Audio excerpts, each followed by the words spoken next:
Hello and welcome to the Daily Grind here on Latte Firm Sunday, the 6th of July. And what a great few hours it's been for us Arsenal fans this morning. First, the news broke that Martin Zubimendi is now a Gunner. And I hope you guys have all seen the images on the website. We're going to talk about him. And of course, Viktor Gyökeres, who is now being linked as Arsenal's main number 9, the Hitman, the killer, the prolific centre forward that we've been looking for so long. Welcome to the show. Tune in, get involved in the chat. Do drop the video a like. It's a massive help to the channel as we race our way towards 25,000 subs. I am delighted to be joined by good friend JB, who is at Gunner Punner. JB, welcome to the firm. How are you? FK, thank you. Thank you for having me. It's about time, but very excited to crack on and good on Arsenal for saving all the news for my debut. No, I appreciate it. It is your debut, so just treat it like a conversation amongst friends, which is I know exactly what you're going to do, but you'll mock me, I'm sure, as well, with a few puns here and there. Listen, it's been a bit of a whirlwind few days for football for all the wrong reasons. The window is beginning to pick up now for Arsenal, which is immensely exciting as fans because we've been waiting and craving these signings for so long. Kepa is obviously over the line, but today we're going to focus on our pursuit for a centre forward. So, look, JB is a first timer on this show. I want to get your thoughts just on this sort of chase that we've had. It's obviously common knowledge. We've been after Benjamin Sesko of Leipzig. We've been after Viktor Gyökeres of Sporting Lisbon. It looks like the Swede is going to be our go-to guy. But where was your head at, I guess, during this kind of like chase? Do you have a preference for either of these two players, and why? Funny, right? I'm as you know, I'm a man of opinions, strong opinions, loosely held and often badly held. But I was never sure on this, right? I think that there are pros and cons. I think if there was an obvious player out there, we would have gone and done it. I think, is there an equivalent of the Declan Rice move a couple of years ago? And I don't think there is, or there was, like maybe a sack, but when you factor in price and injury records, suddenly is that an obvious move, and who knows if he's available? And I think that we've all expected, everyone's got a preference and whatever, and we've all expected the club to have a favourite and get it done. I think there's two things here, right? One is still not that late in the summer, like just because we've been waiting for a striker since January. The fact is, it looks like we've agreed a deal for the most important position or top two most important positions before pre-season, which is lovely. It's just we've had all the rumours for a while, so like we've been really excited, but they've got that done. And the second is we've expected the club to move with a high degree of conviction in an uncertain market. And just because I might have a preference or you might have a preference, it doesn't mean that there is an obvious option, right? There's a lot of uncertainty here, and I think we've seen with buying players from the Portuguese league or buying players from the Bundesliga, or do you go for a Watkins who's Premier League proven, but he's 30 this season, and how long's the physicality hold up, etc. With every single player, you're weighing up pros and cons, and I think I was leaning towards Sesko as my favourite, but like maybe because of the unknown upside more than anything. I don't think he's the best player today. I think if you go Watkins, Ekitike, Sesko, Gyökeres, I think Watkins is probably the best player today. But I think he could be the fourth best player in 12 months. And that's difficult. And then you look at like the cheapest one being like 40 mil. Price comes into it. I think it has to come into it because you're looking at, and we'll come on to Madueke in a bit, but like you're looking at allocating resource across a few different roles in the squad. And if you have like a clear favourite, like fine, go and get them. And if you have to pay 20, 30 million extra for them, fine. But if you genuinely don't know, and I think this is where I was, is like probably Sesko. But like there's got to be a number at which you don't do one and you move somewhere else. And if that delta between Sesko and Gyökeres is like 20, 30 million, you have to be really sure on Sesko to pay that money. And when we're looking at others, I think this is and it might sound boring, and it might sound boring because we've looked at him for a while. I think this is the risk adjusted. It's not a value play because he's still expensive. But if you have a player that is not provably worse than the other options and he's available for, call it, 60 odd million pounds, I just think that's the one you do. If the guy who's like the sure thing is 80, 90 million, you do that. But when the risk of all of them is kind of equal, do you really go and pay that extra money without, like, what are you getting for that? So I think I would do Sesko from like a fun lens, But I think as the fees and prices have emerged over the last few days, I do think the Gyökeres one is a more obvious deal and allows us to use our money more aggressively. And we'll come back to aggression as a kind of concept later, maybe more aggressively in other areas. Yeah, listen, I can't disagree with anything that you said. I think when you think about the candidates that are available, Ollie Watkins is proven a Premier League ready, acclimatized boyhood Arsenal fan. You would get, I think, immediately a couple of years of good value out of him, and then of course he becomes the least popular or favorite option after a couple of years. Šeško is the project, and I've got to be honest with you, JB. Loyal viewers of the Latte firm will know that I've sort of been, flip flopping between the two. I've been like a pendulum, swinging one way or another depending on what news that we read in the media. But like, Gyökeres was always my number one. And then I think I did a complete 180 after speaking to lots of people and reading lots of things and watching lots of compilations. I thought, okay, actually, the physical attributes of Šeško is what I want: 6'5", speed, power, height. He's played in the Bundesliga, which is a bit more of a competitive league than the Primera Division out in Portugal. And then I kind of went back and thought, well, actually, Gyökeres is the killer. This is a goal machine. He just wants to score goals. He loves to score goals. Like, that is all he wants to do. And that is exactly what I kind of want. So I'm kind of doing a full flip, and I think I'm leaning towards Gyökeres again. So let's take a closer look at Victor's profile. I'm just going to read these things out just as Love the graphics. Yeah, exactly. Someone photoshopped his head on my body, of course. Admire the torso, ladies and gents, boys and girls. He is just turned 27 years of age. Are you more jealous of the hair or the body? Both. I'm very, very jealous of the body and the hair. We know that he's just turned 27. He is just over 6 foot tall. Currently plays for Sporting Lisbon out in the Primera Division in Portugal. Did, of course, play for Coventry, that picture there on the bottom right. A Swedish international, 26 caps and 15 goals to his name. He is a right footer. I always thought he was a left footer, but he's very much a right footer. Always wants to play up top. Centre forward is his thing. Now, last season in the league, 31 starts, 2 appearances off the bench, 39 goals, outperforming an XG of 30.7. And he got 7 assists. That is a rate of 72 minutes per goal, which is insane. He did miss quite a lot of chances, and there's lots of rival fans making the most of that in the socials, but it's not too dissimilar to the likes of Erling Haaland and even Kai Havertz, 23 big chances missed last season. And this is interesting, JB.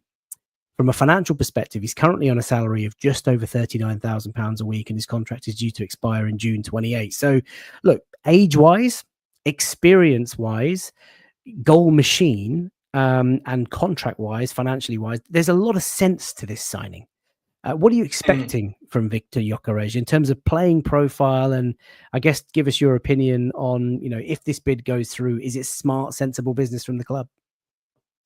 It's a funny one because, like, the financials, we've always talked about kind of a comparison with the Šeško deal or the Watkins deal, but the kind of other parts of this is actually that this doesn't, and like, not that this matters, right? Like, my view is, if the guy that you want to get is there, go and get the guy, and don't worry about value, etc., because there's not that many players at a certain level in a certain position. It does look like with this fee and the wages, which I've seen like 130k a week rumored, which is, he's tripling his wages, but it's not a lot of money for us. You can get this wrong, or you can go again in 2 years and get someone else. Now, I'm not saying that's the plan, but you're not putting all your eggs in one basket for the next 10 years. And it might be that we just have made a call that, the market is not amazing for a striker right now. We have to buy someone, but it allows us to do that. So I think that's an interesting part. As a player, look, we know he's big, he's strong, he's physical, he's a good direct runner. I've seen mixed things about his kind of hold-up play in general, all-round game. I think it's fine. He's good out of possession. We've seen him give.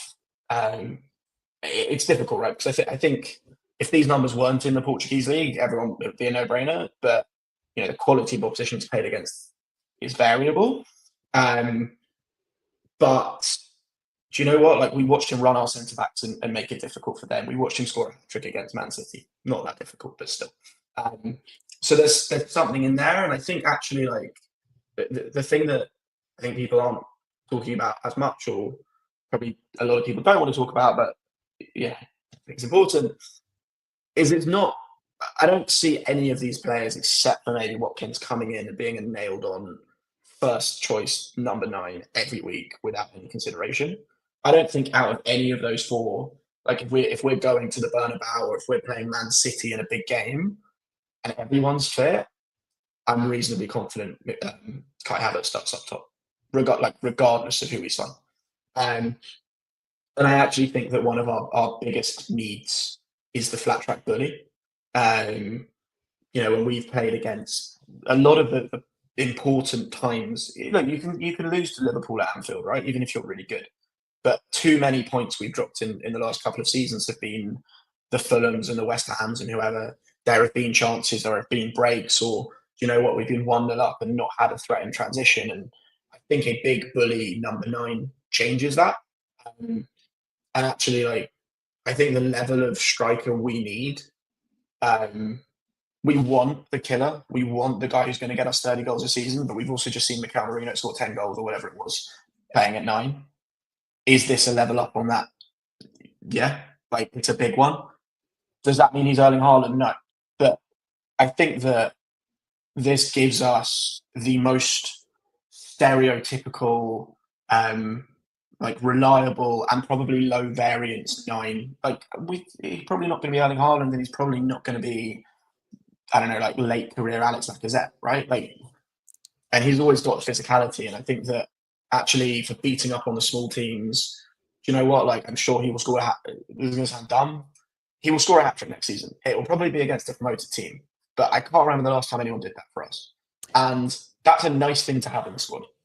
It is. Do you know, you've mentioned a few things that I want to pick up on. So first up, the fact that he's obviously playing the Primera Division, appreciate it's not quite, the top caliber, but he knows where the goal is. The goals don't move, the net doesn't move. He knows the movement in and around the box. We can have a look at his shot map in just a second. I really appreciate you sort of starting with his, I guess, sort of weakness. He's not the best target man. He's not the best hold up, link up sort of player. He's not that sort of Van Persie number 9, he's going to sort of link in all the play, but he is a runner and he has power and he has speed. And I think, his stint actually in the Championship for Coventry, the goal compilation is sensational. But, Coventry fans, and I played cricket last week with a Coventry fan at work, and he was like, this guy is a bulldog. He is going to, he's a bulldozer. He is going to bulldoze through opposition. And I really like your point about playing against the lesser teams. We'll talk about Kai Havertz in just a second and whether you think this is a compliment or as a successor, and you've kind of answered it, but he's different to Kai. And you're right. We did struggle against, teams that aren't at the top of the Premier League. And you need someone who's just going to bully and just get those goals. And I am absolutely convinced that this guy is going to do that for Arsenal. He's too good not to. His numbers are just absolutely insane. I'm really excited by it. If we talk about his shot map, this courtesy of Optra Analyst, as you can see on screen now, those are the 39 goals from last season, overperforming an XG of 30.7. He did score 12 from the penalty spot, as you can see. But I like that distribution, JB. And for anybody who's unfamiliar with this, I mean, that the larger the circle, the higher the XG. The pinks there are the goals that he scored, and they're scattered in and around the box. 1 or 2 strikes from outside the box, but he's not. There's no side that he favors. He's just in the middle, in the box, wants to smash goals in. I love it. Balance matters as well, right? And this is kind of going way back, but I've always kind of felt in a front four. I know you attack the front 5, but the front 4, which for us is probably the front 3 and the left 8. I like to have 2 technical players and 2 blunt instruments, and it looks, so if for example you've got Rice at left 8 and Martinelli on the left, I think the balance might be a bit funny bringing a Gyökeres in, because then Saka's really your only kind of super technical player there. And actually, that's kind of, again, it's why Kai Havertz kind of works in that system as well. He might not be super high touch, but he's a very technical player. It looks like the players we're being linked with on the left are actually not the sprinters. We're being linked with a Rodrigo, we're being linked with an Eze. And I think in that instance, it looks like a lot of the technical work, a lot of the creativity is now being done. It might be Miles, but it's Ødegaard, it's Saka, it's whether it's Eze or Rodrigo, whoever. And then the role of the 9 changes, whether it's deliberate or not. That's how I see football. And if you take Martinelli out of the team and you bring someone in, this guy's job is to, crudely, his job is to kick the ball in the goal, right? His job is, if we're in transition or if we're out of possession, it's to run a lot. And when we have the ball, It's to get it and it's to kick it hard at the goal. I know that like sounds really reductive, but actually, there's kind of there's a thing that's missed, like, well, not missed, but often like not talked about with XG, which people think XG is just like getting on the end of chances, but it's also being able to take shots that others don't, or if you're 2-footed, you're harder to defend against in the ball. It's a whole range of other things. Like Harry Kane, we know, massive fraud, right? But what was he very good at? Striking the ball well off both feet. And if you can find either corner with either foot, it's very, very difficult to defend against you, even if you're not fast, even if you're not mobile, even if you're not that powerful, right? And a lot of Gyökeres' goals are weird angles, or he's just found a corner. He's got the angles on his shots on both feet. Like you can see him going in post and far post. He lifts it well. Quite hard to play against. So I think that the balance of that front three changes, the balance of the front four changes, and it gives you optionality because you can play him or Kai. Let's see what we do on the left, right? Like it doesn't feel right that we would have two super technical. Like I don't think like a Trossard as a options on the left makes sense to me because you basically don't have any running there. Or you don't have sprint. So it'll be interesting to see how we build that balance into our attack. But this guy is being bought to run, to press, to kick the ball hard, and to score goals. And like we can do a whole bunch more analysis on it. And yeah, we can get into his technique and how he plays back to goal and how he links up with people. But the skill set of kicking the ball hard into the back of the net is quite a useful one in a sport where you win games by kicking the ball into the back of the net. And we just don't have enough players who do that. And we also, that's why, as much as I like Ekitike's numbers as another alternative, I can't watch another player who struggles to make contact with the ball. Like we have to do something like this. It doesn't have to be this, but I really like to do something.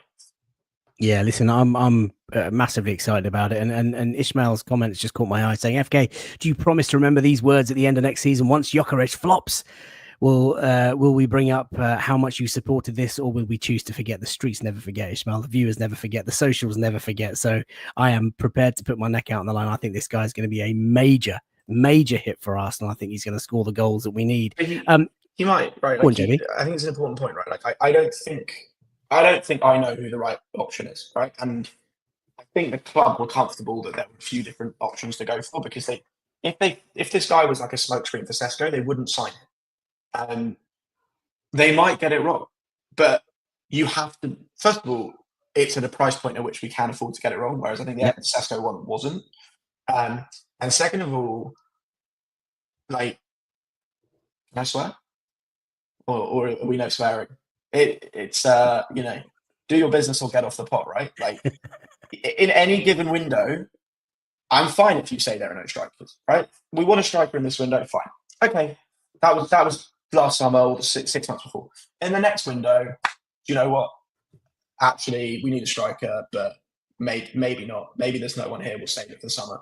It's your job as a football club to buy it forward, right?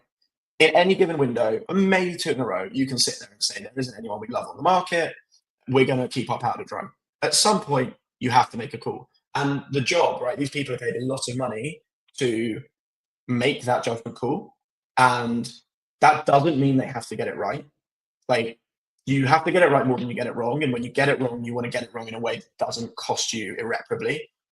Where it's a player that's too expensive that you can't shift, etc. But you have to do your job and buy players. And, my view on this whole window is process, right? Like it looks like we're signing 5, if not more players. The chances we get all of those right are quite low, just statistically. Fine. As long as you do the right things, if you're going to get 80% of your calls right over time, you will absolutely move in the right direction. So you know what? He might flop. And guess what? We've got a lot of money. We're a big club. We're in the Champions League. We can buy a £50 million striker every year if we want to. And that's an amazing place to be. And so I'm fine with it.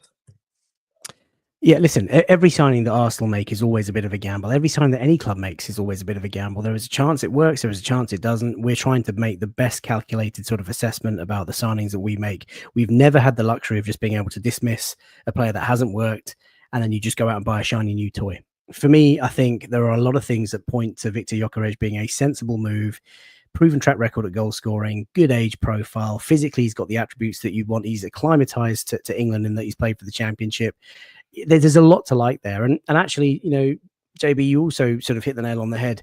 You assess a window by what you can do with the limited funds that we've had at the start of the window. And if we were to go for 85, 90 million pounds, which is as high, or 90 million euros, which is as high as RB Leipzig have asked for up front, there is a point where you have to walk away. It doesn't matter how much you really like a house that you see on the street. If the asking price is way beyond your budget and the financials don't work, you just can't go for it. So it makes a lot of sense. I'm hoping we've got the right move, and I'm hoping it's gonna go well. Apparently, Hand of Arsenal has just tweeted about Gyökeres. I'll be interested to see what that sort of comes out after the show. Russ Morgan says this is the guy. By the way, just away from his goals, he is a bit of a ball carrier, and so I think he's quite different to Kai Havertz, as you touched upon it earlier.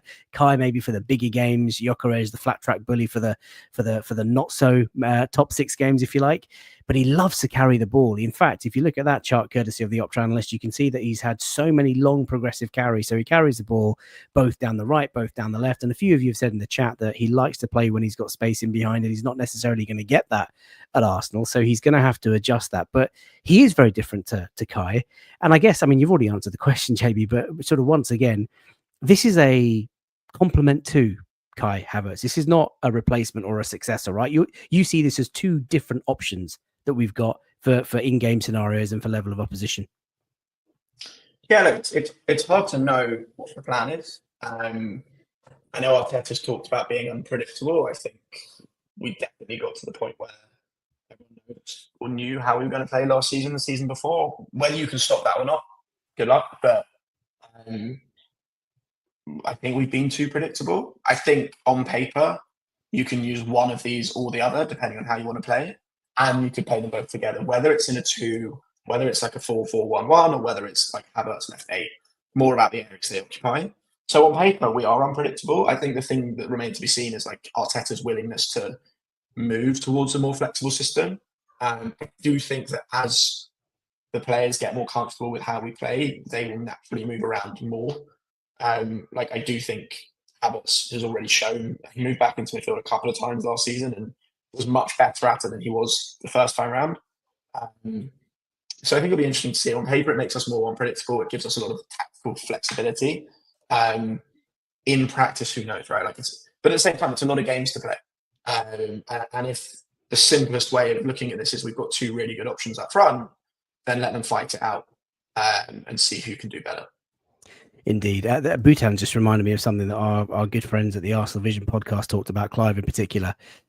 He was saying that, he'd heard Šeško wasn't so confident that he'd come in and sort of, be good enough to lead the line for Arsenal and be the number 1 striker, whereas Viktor Gyökeres' outlook was that, he wants to rip the shirt off the current number 9 and be that leading centre forward. And maybe that's a little bit of age showing there from Victor. Maybe he's a little bit old, a little bit more experienced. He knows what he wants. But for me, again, I think I love this signing. I think it's a very different profile to Kai Havertz. I think that's a fantastic option for Mikel to have that variety, that almost unpredictability, uncertainty. And also when the game's not quite going your way and you need to chuck it in the mixer and, and try, try that sort of overload, and you've got a different player like Viktor Gyökeres, I think it's only a good thing for Arsenal. So look, there it is. The latest story is that Fabrizio Romano, of course, tweeting earlier that personal terms have been agreed. Arsenal are now edging on closer to agreeing a fee with Sporting.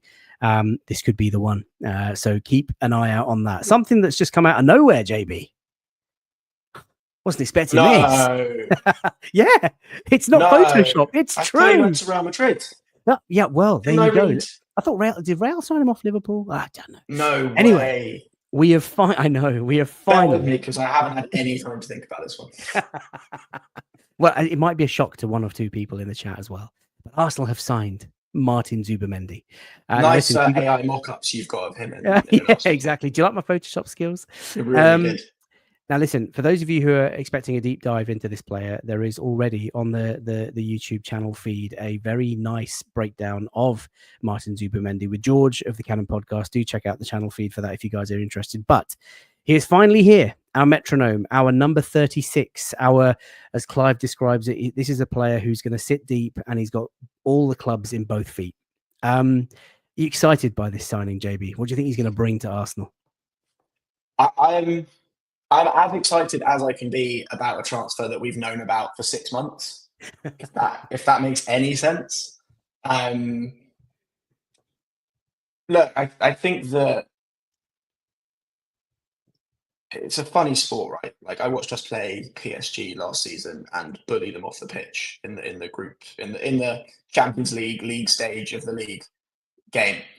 But we battered them, and I was like, oh, this is why it's so good that we've gone up to a more physical midfield, etc., etc. And then second half of the season, you watch us struggle to break teams down, and you watch PSG kind of pass, everyone off the pitch in the Champions League, and like I'm watching these like 5-yard dagger balls going through teams in and out, technical level of some of these, and like very aware that either we don't have that or we don't play like that.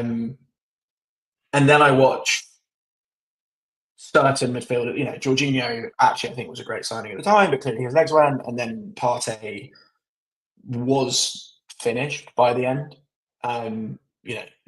Without getting into more other bits, like he was done physically. He didn't have a defensive brain on him. He switched off against Villa. I don't know what he was doing against PSG. Like that area of the pitch was a huge need to upgrade technically, and I want to say like defensively, just like tactically.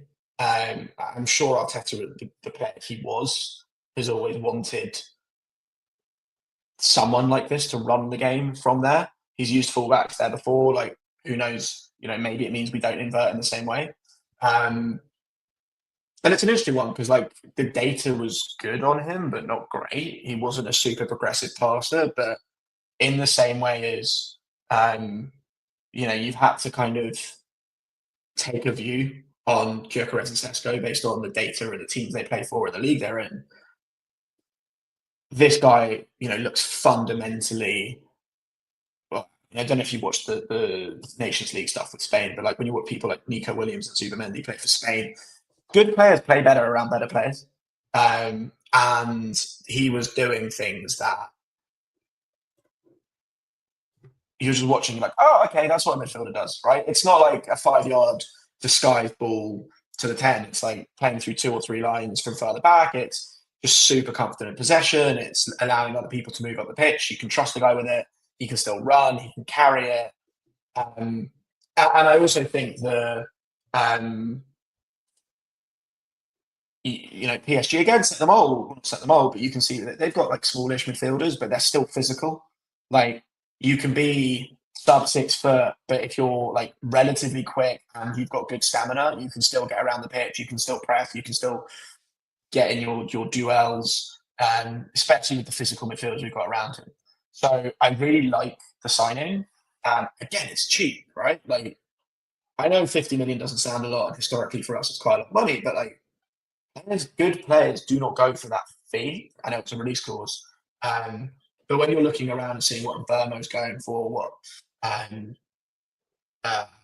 Chelsea are paying 100 million for Enzo Fernandez and Caicedo, it's a steal. And it's a really nice signing. Like it just feels right to have a player of that style. Again, don't know how he's going to be used. Don't know how much he's going to play at the start. But if kind of clubs are not back, you'd assume he's being signed to play every game and be first choice, but like it could take him a while to get used to the system. But again, like with Gyökeres, I think it's like a super important thing. He's come in before preseason starts. So you've got a couple more, 6 weeks or whatever it is now, at least to get familiar with how we want to play. There'll be teething required. Hopefully he doesn't do a Mikel Merino and go up for a header with Gabriel in preseason. But it's a nice signing. Like it's just, we talk about aggression, right? I think the biggest mistake we made last summer was that we weren't aggressive in the market. We got to second. We got from where we were when Arteta came in to then by making tough decisions, showing aggression, and going and getting the players that would make the team better. Whether it was Declan Rice, whether it was David Raya, whether it was a priority. Really just going, that's the guy we want. That's the player that levels us up. Bang. And this is someone we wanted for a while. He's, apart from Rodri, probably Spain's first choice, one of, if not the first midfielder on the team sheet for Spain. Real Madrid wanted him. Liverpool wanted him. and he chose us, and that's nice. Like, again, I don't know how good he's going to be. I would like to think he's going to be really good, but the process, the message it sends, and what it tells us about how they're running the club, all really encouraging. Massively encouraging. Look, this pursuit started a long time ago. We all know the interest from last summer. We all know how the other clubs, Real Madrid, Liverpool, notably, were interested in this guy. I think this guy is going to be an immense signing for us, JB. Not as I'm more optimistic about Zubimendi settling in than I am Gyökeres.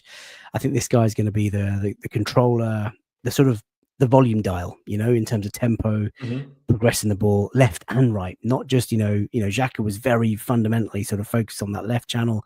With the right footers in our team, and obviously Saka sitting out on the right hand side, there is obviously a tendency to do that, but to move the ball quickly and to move the ball through the lines and to move the ball to either outlet with his left foot, right foot, this guy is going to be key. Massively excited.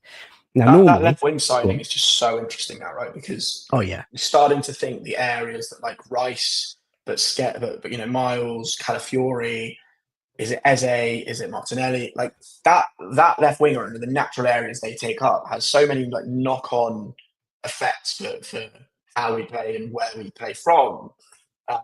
Obviously, that left back to be more of a left 8, right? Like where does Declan Rice end up? It's cool, right? Like, and it might be different in different games. I think he's a more natural fit for how we play than the guys we've had there before. Because Jorginho couldn't get around the pitch in the same way, and so I don't think Partey could either. And this guy's more two-footed than either of those. I think you're absolutely spot on. I think I still think if I had to nitpick, I reckon we're just a bit short of some legs and some running power in midfield. I think Declan Rice is the only guy that does that. Marino's not really that for me. Zubimendi's not that for me. So maybe if we had all the money in the world, we'd go out and get a Morgan Rogers, maybe. But let's save that conversation for another day. I think Zubimendi's a very welcome addition. Viktor Gyökeres looks like it's going to be the one. I normally towards the end of the show, JB, last couple of bits, I ask people for their unpopular signing, but I'm going to bin that and we're going to talk about Noni Madueke. So obviously the news broke yesterday. We have agreed personal terms. There is now apparently negotiations ongoing between Arsenal and Chelsea. Chelsea are expecting bids of over £50 million, according to Sam Dean. Arsenal price him, value him. They want. Exactly. Arsenal value him for sort of £30 million ish. What's your take on Noni? Oh, I know what yours is. It changes. Like, I think I was super underwhelmed by the rumor originally. Not, a lot of people don't want to buy a player from Chelsea. I really don't care. Like, if you can go and buy a player from Chelsea that's good, like buy the player from Chelsea. But I didn't rate him that highly. I think, there's been a debate about whether or not he does have attitude problems. I know there are problematic issues around that and labelling certain players. Obviously, the thing that comes to my head is like the whole penalty argument with Cole Palmer, and like it feels like there are a few other things. And like, to be honest, when I watched him against us, he's just looked super selfish and like not particularly exciting. But Chelsea's a basket case, and there will be good players there that look better at other clubs. But then the data looks really exciting, right? Like his XG numbers and his take-ons and all the rest. And I think the question is, what's he coming in to do? We need reliable backup for Saka. I really like Ethan. Obviously, he's going to be a superstar, we hope. I don't think it's as a winger. He doesn't have the physicality for it. I think we'd hope he ends up as a midfielder. Can you bank on another season where if Saka gets injured, you've got an 18-year-old there? Well, you can, but like, do you want to win stuff? So, Madueke, by all accounts, and off the data and like watching the guy, would be the best second choice right winger in the Premier League. Does he want to come to do that? Don't know. But that's if that's what you're telling me the signing is, same way if you're telling me we're after Mbeumo to be a rotation option for Saka, that's amazing, right? Then it's a value and a resource allocation question, which comes back to two things. Number one, none of us know the club's budget, and you can only look at all of this at the end of the summer when you see how we've allocated across different positions, right?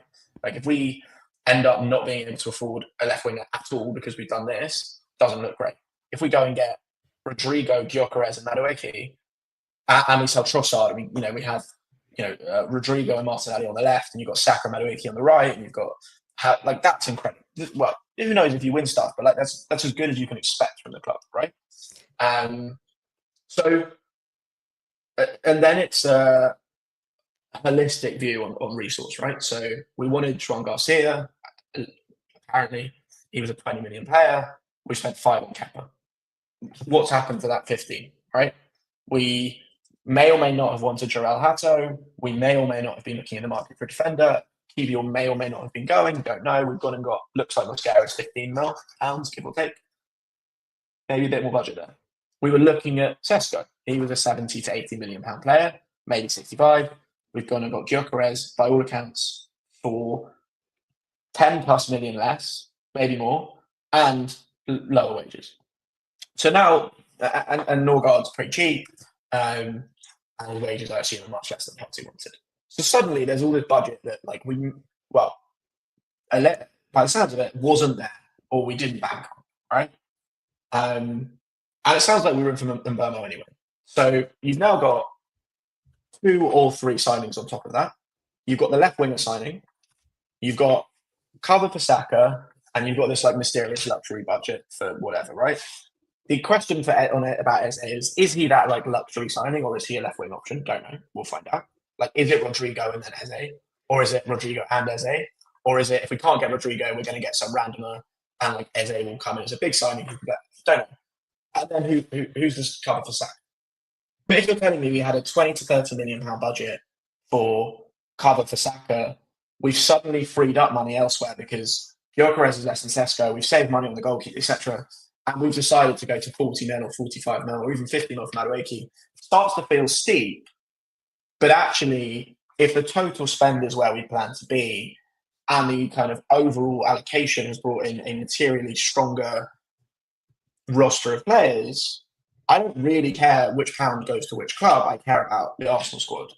And if you're telling me that, so if you can say, look, this doesn't stop us allocating on the left winger, this doesn't stop us getting the striker we want, we can do all the other business, we're going to overpay for 10 million, but we really like this guy, it's then just a talent question and personality, right? And I can't comment on that, but then it's just a talent question.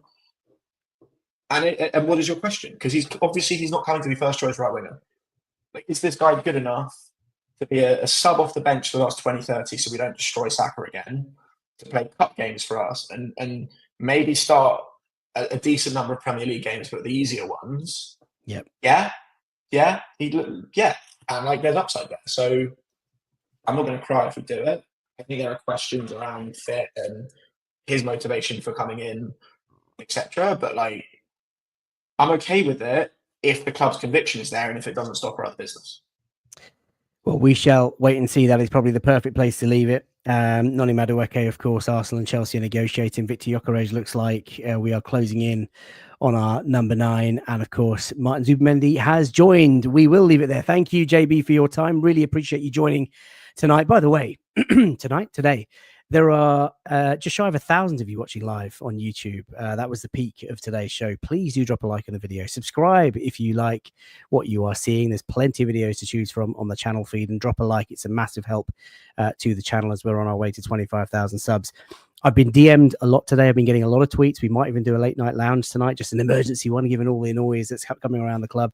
So do check out details for that. If anybody wants to follow JB on socials, he's available at Gunnapunner.